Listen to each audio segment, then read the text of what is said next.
coming back to you with a second video. I just wanted to create a video of things I learned during my 20s and some lessons I was able to learn during my late 20s, even. And people can benefit from this video, whether you're in your early 30s or late 30s as well. So, yeah, let's get to it. Some of the lessons I wish I would have learned earlier on in my 20s was having a clear direction in where you wanted to go in life definitely sets a path for success. I feel as though when I was in my early 20s, I was more chasing dopaminergic and instant gratification things because that's what made me feel good in the moment. However, the present necessarily is directly correlated to your future. And if you're not doing things in your present to get you better in the near future, then you're always going to be playing catch up. And when you're in your 30s, a lot of the decisions that you made in your 20s is going to be a byproduct to where you are currently. So having a cognizant understanding of that, you're going to be very, very careful about the decisions you make. You never want to follow the crowd. You never want to follow all of these people that seem important in the moment because they're replaceable. A lot of the people you talk to now currently is not going to be the same people you're going to be talking to 10 to 15 years from now.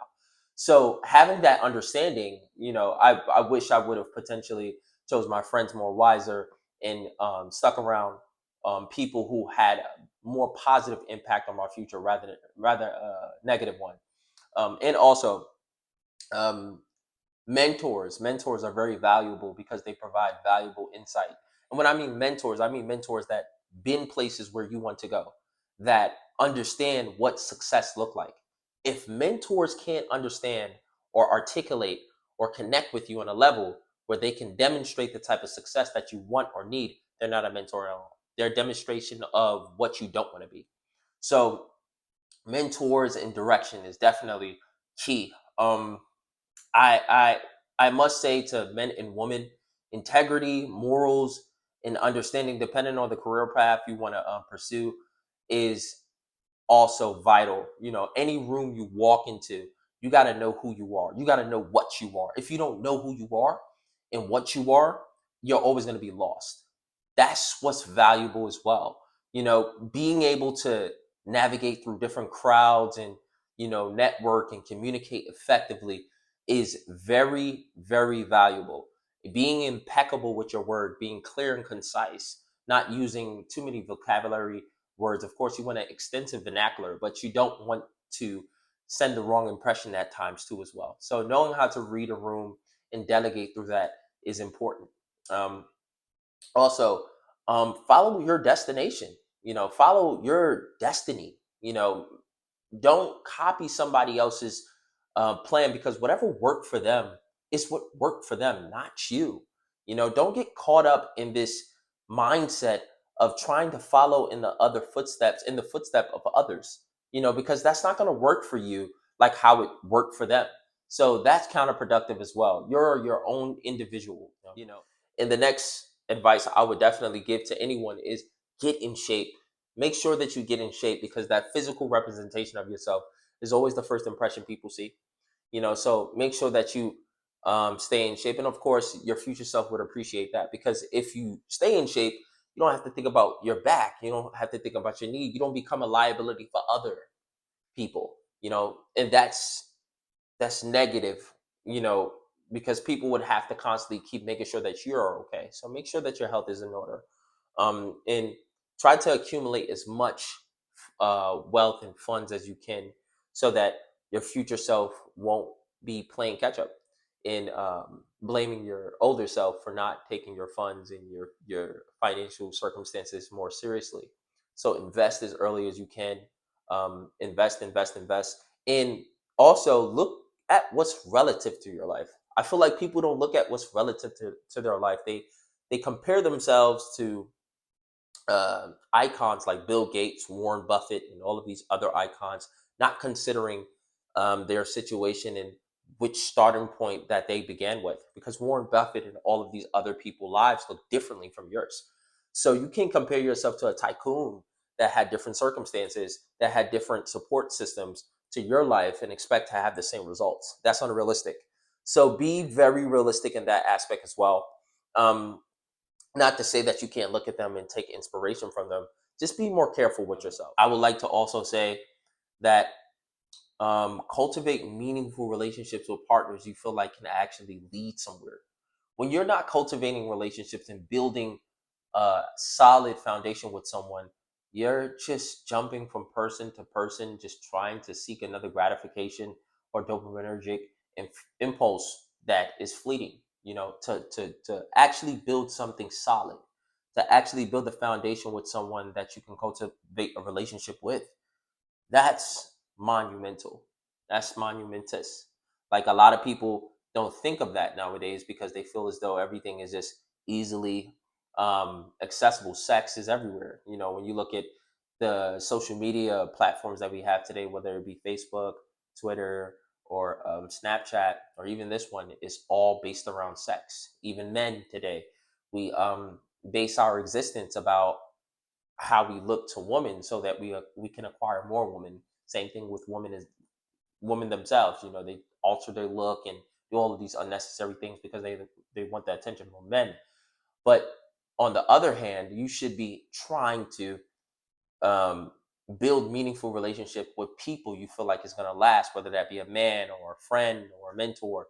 These are very critical things because you want people to exist in different spaces of your life, whether that be confidant, constituents, or associates. You just want to make sure that everything tracks in a way that directly correlates to you. Also, um, in your 20s and early 30s, try to let go things that's unchangeable. Forgive your parents. Forgive people who've done you wrong. Forgive things that happen to you unexpectedly because you're constantly going to be living in the past. You're constantly going to be living in the past, trying to change things that happened to you already. When you're 21 and older, you're a man, you're an adult, you're a woman, you're an adult. No one's coming to save you. And that's a real reality we all have to live. We are adults at that age. Of course, you're far much likely to get helped at a younger age because you're perceived as gullible or um, handsome or cute, even. But as you get older, people have less tolerant for adults. So just make sure that um, you have that in order, in terms of your inner peace. You don't want to constantly keep living in the past. So if you have a relationship with your parent that didn't quite pan out the way you expected it to be, forgive the parent, move on. And be the change in your family that is needed, you know. Remember, you are contributing towards your lineage while you're here on this earth for a short period of time. And since you're contributing toward your lineage, you have a responsibility. We all have a responsibility. I have a responsibility.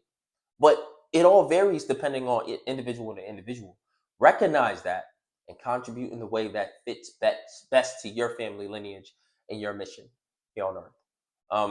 Also, um, we far oftentimes cling to things to make our reality more understandable, whether that be people, groups, religions, or hobbies.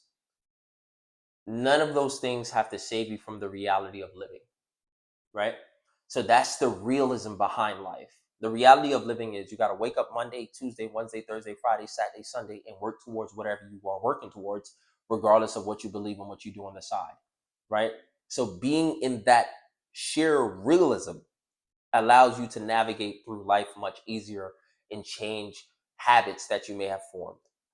Um, Habitual routines sometimes could be beneficial, but also detrimental because the mundaneness of life can can uh, can get to you. The mundaneness of constantly having to do these routines and things that are strategically in place for you to go through your day.